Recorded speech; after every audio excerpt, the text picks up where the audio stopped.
always feel really weird about this, but I want to show you some of the stuff that I have found in Target. So fun. All right, look at this.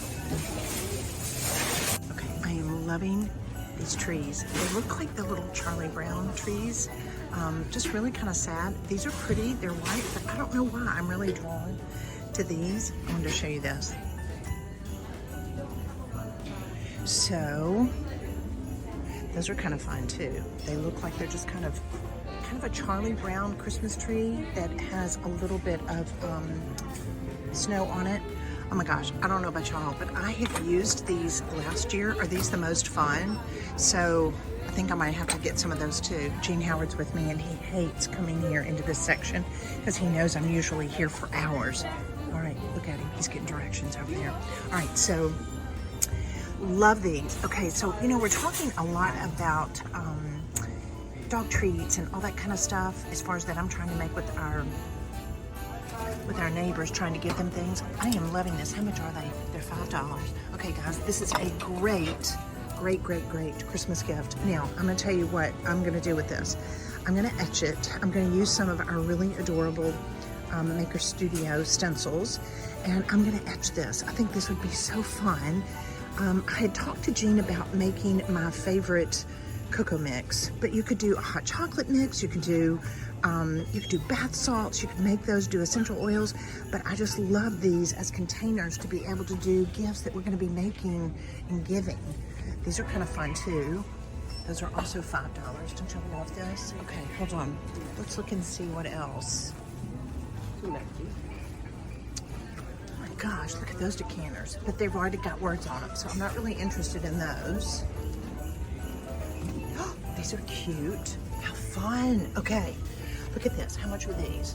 So those are $5.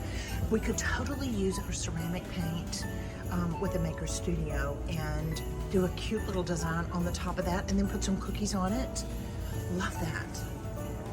Those are darling mugs.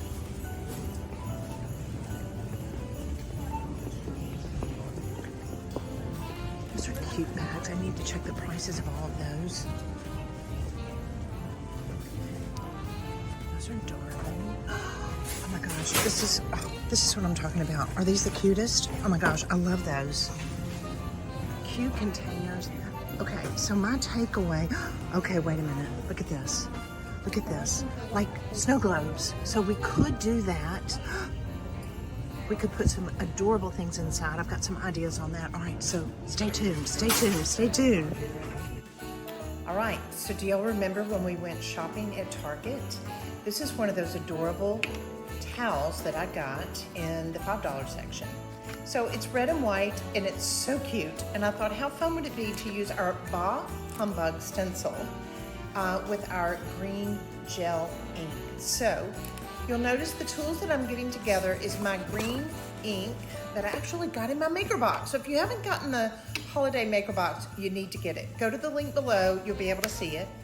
The other thing that I am working with is just a cardboard or a card, something that's a heavy cardstock that you can put underneath the towel. Of course, my towel was from Target. And then I've got my my artist brush that also comes in the maker box. So I'm just dipping my artist brush into my gel ink. And you'll notice as I pulled away the backing on the stencil, I wanted to make sure that it's pressed down really well into the fibers on my towel. And so I'll just dip my artist brush over and over into my gel art ink. Don't dilute it, don't add any water or anything. You're gonna work directly with the ink. And you'll notice the consistency of it. It's really good, it's great coverage, but it's gonna go through the mesh stencil really well. So a lot of people, they'll say, well, Amy, why do you work with a brush versus working with maybe a squeegee? And my reasoning is when I've cut out my stencil, I don't have a whole lot of area to kind of work around it.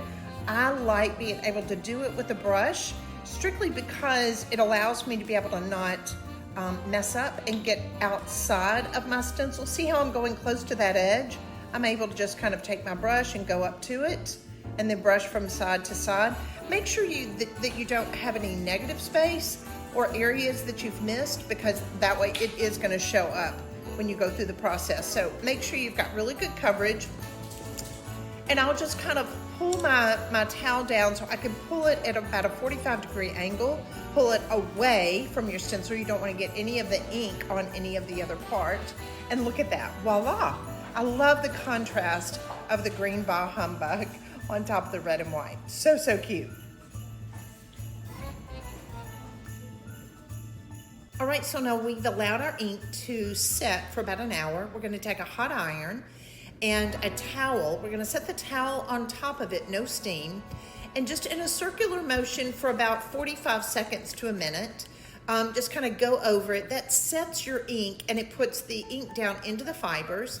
And then that way you're gonna be able to enjoy it. Be sure and wash it with cool water and try to leave it out of the dryer. All right, so the next project that we're gonna do, so fun. Remember at Target, this was the little cookie plate that I got, and it's ceramic. So I'm gonna be using Have Yourself a Merry Little Christmas stencil on the center. It'll fill it up really nicely, and I thought it would be fun to work with our green ceramic paint. So it's really easy to work with. You wanna make sure that when you start to work with it, there's no air bubbles in it, that it doesn't give you a nice blob, but you'll notice the consistency of it is just a little bit thinner than our gel art ink, which is made primarily for fabrics, for paper, fibrous materials. The ceramic paint is formulated strictly for ceramic. Now, you'll notice again, I'm using a brush, so I'm just spreading it all over. I do make sure that I put quite a bit of pressure to it, that I'm pushing it through it, but not so much so that I'm pulling the ceramic paint away from it. So basically just brush it on. It's so satisfying. Guys, if you've never done this before, you're gonna be like, Amy, I'm totally addicted. So I could be working on this platter, I could be working on a glass mug, I could be working on a ceramic mug. Any of those items are gonna work. So I'm just making sure that I get 100% coverage with my ceramic paint. And then put the top back on it. You'll notice it does have a little bit of a smell to it, much different than the ink, but that's okay. You don't necessarily have to work in a ventilated area with it. So I'm gonna pull my stencil down. Look at that. How fun is that? The details, it couldn't be any quicker or any easier. All right, so now after we've had a chance for our ceramic ink to set up, I usually try to let it dry by itself overnight. It's time for us to bake it.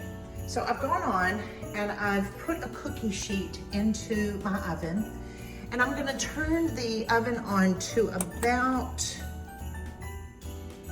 375 degrees. I'm gonna let it preheat for just a few minutes, probably about 15 or 20. And then after it's preheated, I'm gonna go in and take my ceramic piece that I've done, and I'm gonna set it on the cookie sheet. And then I'm gonna let it cook for about 35 minutes. Allow it to cool down in your oven.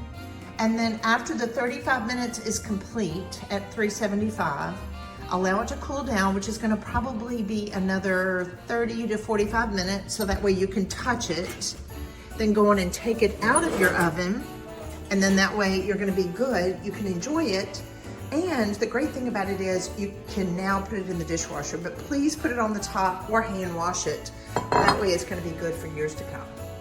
Look at this. We've got our adorable tea towel finished and heat set so we can enjoy it.